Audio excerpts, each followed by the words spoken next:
sebetulnya awalnya juga kan suatu perjuangan buat Islam sebetulnya. Dan saya sempat main calung pada saat itu, calung nggak bunyi.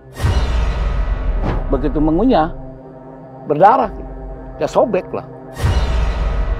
Saya terjun ke panggung, ternyata di panggung itu ada bambu yang diisi pasir.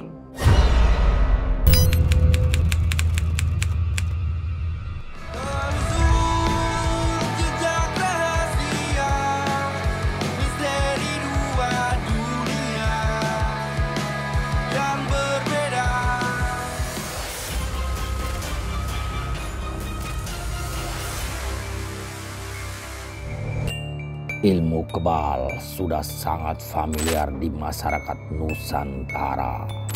Ilmu ini biasanya disebut debus. Konon katanya debus sangat dekat kaitannya dengan ritual-ritual mistis untuk mendapatkan kekebalan tubuh.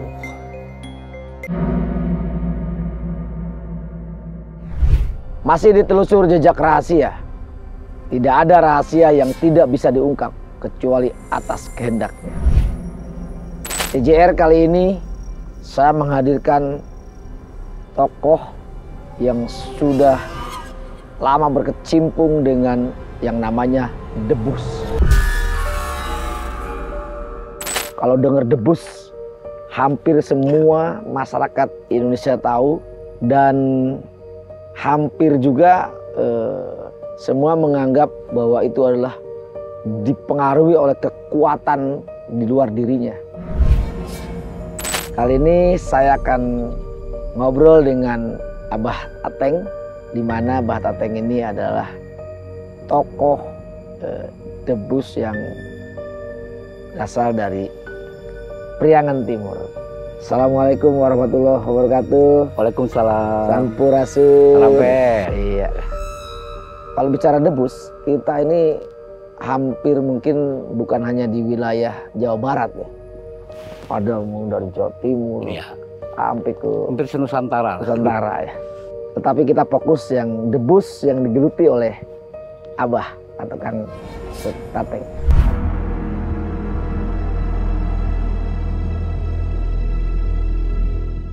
Itu bagaimana ceritanya, Bah, bisa menggeluti debus ini? Terima kasih. Ya. Ki. Maaf saya nggak bisa terlalu serius ya. Atau santai aja. Ada orang Sunda mah cawokah katanya. Jadi ngobrol itu nggak boleh serius. Iya. Supaya awet tua katanya gitu. Oh iya. Jadi sedikit tadi saya mengklasifikasi kalau terlalu ahli di debus sih enggak ya. Berkecimpung di dalam debus itu saya pernah terjun di tahun 2005. Dan kebetulan saya kenal dengan seseorang sepuh dari Banten. Namanya Abah Jaya waktu itu, dan saya tertarik dengan atraksi beliau kalau bermain debus. Nah, akhirnya saya datang ke sana. Yang saya tanyakan awal sejarahnya dulu. Ya. Bah, kata saya teh, kalau debus itu apa sih? Ya, debus itu sesuatu yang dipamerkan dengan sesuatu yang sangat luar biasa, artinya dipamerkan dengan kekebalan, digolok, digergaji sampai menginjak beling atau menginjak paku api sampai ke mandi air keras, dan semuanya tidak ada yang luka. Cuman setelah kesini saya belajar dari situ, mungkin beda dengan yang lain karena memang pada saat saya dulu belajar itu ada, kalau orang Sunda bilang talak dan talek. Jadi ditalek dulu, kalau memang kita nanti suatu saat berbuat yang tidak benar, maka ditalak katanya. Ya. Ilmu itu tidak akan bisa berkembang, stop di situ. Nah, tetapi kalau memang secara sejarah yang tertulis bahwa memang debus itu katanya berasal dari Banten. Dari Banten yang menyebar ke Parahyangan dulu. Dan itu terjadi di abad 16. Waktu zaman Sultan Hasanuddin. Intinya debus itu untuk penyebaran Islam pada saat itu. Karena memang dulu di Sunda itu kan banyak yang menganut animisme, kepercayaan lah. Nah, dia menampilkan debus itu satu perjuangan Islam bahwa ini loh kekuatan Islam. Intinya seperti itu. Tapi kita nggak tahu secara mungkin dengan pendapat, ya namanya orang kan pendapat pengalaman yang berbeda-beda. Tapi yang saya dapatkan itu. Intinya mungkin debus itu satu atraksi yang ditontonkan ke masyarakat pada saat itu untuk perjuangan agama Islam. Itu. Nah, ketika Abah belajar debus, tahapannya dimulai dari mana? Ya tahapan yang pertama kita ditanya serius atau enggak. Karena ini berkaitan dengan senjata tajam. Bahkan sampai dengan istilah dulu itu ada yang ditembak dengan bedil angin dengan jarak dekat. Tapi kekuatan saya pada saat itu hati ingin bisa. Ya akhirnya pertama itu tadi kita ditalek dan ditalak. Kita udah siap itu. Waktu itu saya pengisian hanya menggunakan biji padi, beberapa butir padi yang diminum, mulai dari 7 butir terus sampai ke terakhir itu 14 butir. Tapi anehnya ya seperti itu kan, kekuatan kita itu wah ini bisa begini ya gitu. Nah gitu. Tapi setelah kita lihat bahwa beliau menerapkan itu hanya semacam simbol saja. Jadi padi yang dimasukkan ke dalam kita itu supaya manusia itu harus seperti berilmu padi. Jadi debus itu bukan sombong katanya intinya. Jadi semakin kita bisa ilmu itu meningkat bagus, maka semakin menunduk seperti padi. Maka lambangnya saya dikasih pada saat itu oleh padi. Tapi katanya ada orang teman yang bisa begitu, itu pakai peluru bahkan pelor macam orang Sunda yang bulat di tempat sepeda itu apa ya? Oh iya, yang bulat-bulat kecil itu. Iya. Ada yang diisi kayak pakai begitu katanya. Tapi yang saya tahu waktu itu, saya hanya diisi dengan beberapa butir padi aja. Dan itu dicoba, saya ikut di tahun 2005 pada saat itu. Nah, kesananya, kesininya nih. Saya ngobrol dengan salah seorang tokoh debus di daerah Karanggan, Karanggan. Namanya ya si Aki disebutnya. Saya tanya, Ki, debus itu sebetulnya menurut Aki gimana sih? Oh, dan ternyata setiap orang itu punya pendapat yang berbeda. Kalau kata si Aki, debus itu adalah seni pertunjukan, dari singkatan debus itu demonstrasi budaya Sunda.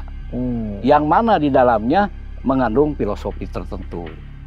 Seperti contoh golok. Ya. Golok, setajam-tajamnya golok katanya, itu masih bisa diobati. Tapi kalau setajam-tajamnya mulut, orang bisa sakit hati selamanya. Makanya golok itu simbol untuk menjaga. Supaya kita tidak berbicara seenaknya. Karena kalau golok sudah luka itu masih bisa diobati. Tapi kalau ucapan sudah melukai orang, itu bisa seumur hidup katanya. Itu salah satu contoh. Kemudian ada lagi gergaji, kalau orang Sunda bilang ragaji. Ya, ragaji. Ragaji itu singkatan dari raga supaya ngahiji. Artinya jiwa kita supaya bersatu. Antara pikiran, tekad, ucap, dan tingkah laku kita bersatu. Maka disimbolkan dengan ragaji. Terus ada lagi bor. Bor itu kan ujungnya itu tajam. Dan ketika diputar, maka akan bisa melubangi sesuatu. Jadi artinya ujung itu, pikiran itu harus tajam seperti itu. Cita-cita kita untuk ke depan itu harus bisa tepat sasaran gitu. Simbol-simbolnya kayak gitu sih. Kalau saya dapatkan lagi narasumber dari si Aki. Terus ada lagi api. Api itu kan sesuatu yang panas. Ya. Jadi kalau jadi manusia itu bolehlah kita punya api, tapi apinya yang seperti lilin, mengalun. Tidak terlalu gede, tidak terlalu bahaya. Tapi kalau api sudah besar, maka akan celaka lah. Itu katanya seperti itu. Orang melihat debus tidak sedalam makna tadi. Saya sendiri kalau ngelihat debus ya, gila, jagoan banget di pukul-pukul, ya kan.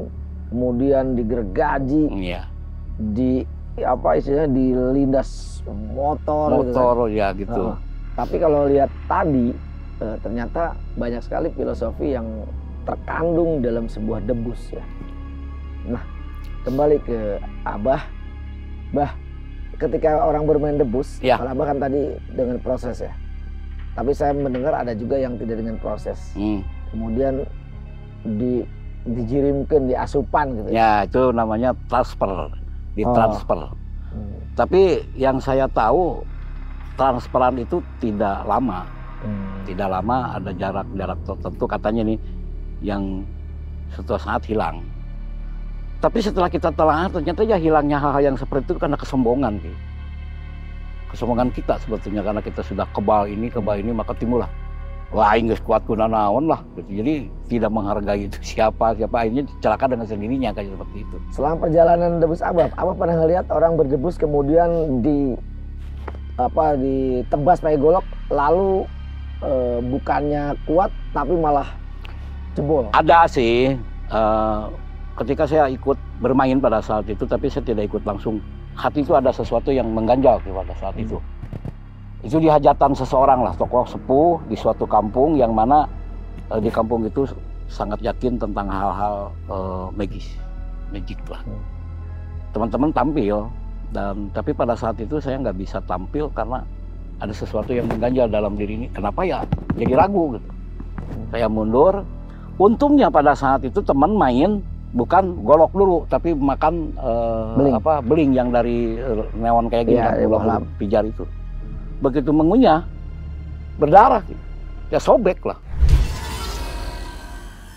Menurutnya katanya, ya yang namanya orang tampil jangankan didebus ki, main calung aja itu sering di daerah-daerah tertentu suka menguji katanya gitu. Ini sampai di mana? Atau diuji ya? Diuji lah katanya. Dan saya sempat main calung pada saat itu, calung nggak bunyi.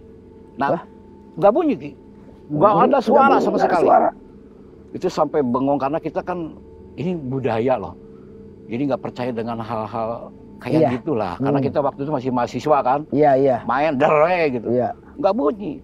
Dan ternyata ya ada sepuh yang menjelaskan, kamu turun di bawah panggung itu ada apa?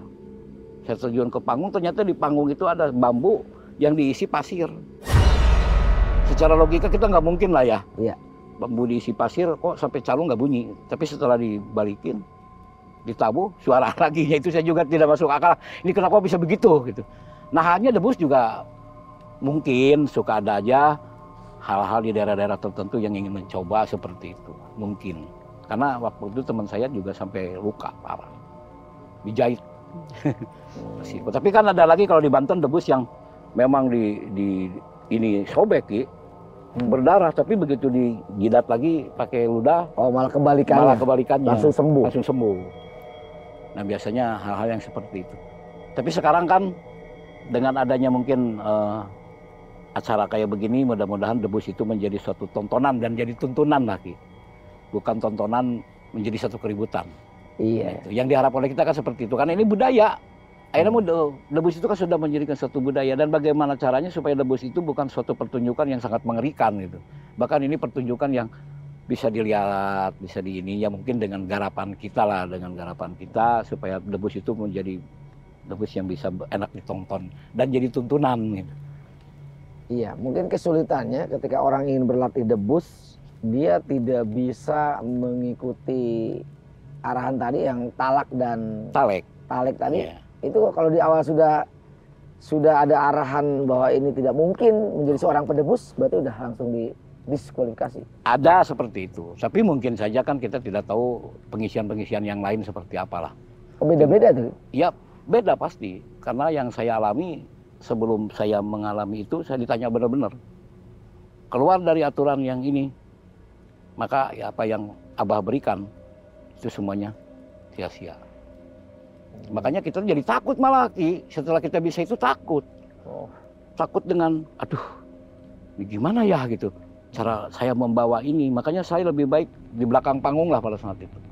Belakang panggung aja, tapi ya kalau memang nggak ada teman untuk tampil, kita ikut tampil. Cuman ya seniman kampung aja biasa kalau ada hajatan-hajatan kayak gitulah. Ya, tadi kan saya ngelihatnya debus ini sangat dekat sekali dengan, anggaplah, pihak ketiga. Pihak ketiga ini makhluk lain di luar manusia. Nalar ya misal di luar nalar. Pernah nggak punya pengalaman Aki didatengin oleh makhluk yang seperti itu, sehingga karena memang kegiatannya debus ini kan gitu? Nggak ada sih.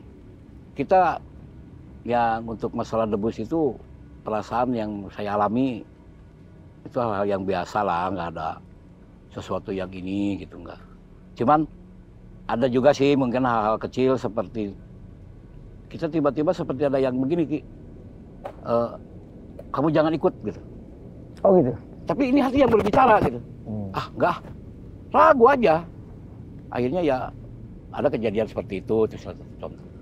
Kalau kita didatangi mijik-mijik yang saya alami sih enggak. Tapi nggak tahu kalau dari perguruan-perguruan yang lain misalkan atau dari komunitas debus yang lain seperti itu. Karena kan apalagi debus ini sebetulnya awalnya juga kan satu perjuangan buat Islam sebetulnya, dan datang dari penganut Islam pada saat itu kalau menurut dari sejarah gitu ya yang kita baca atau kita dengar dari beberapa narasumber lah seperti itu.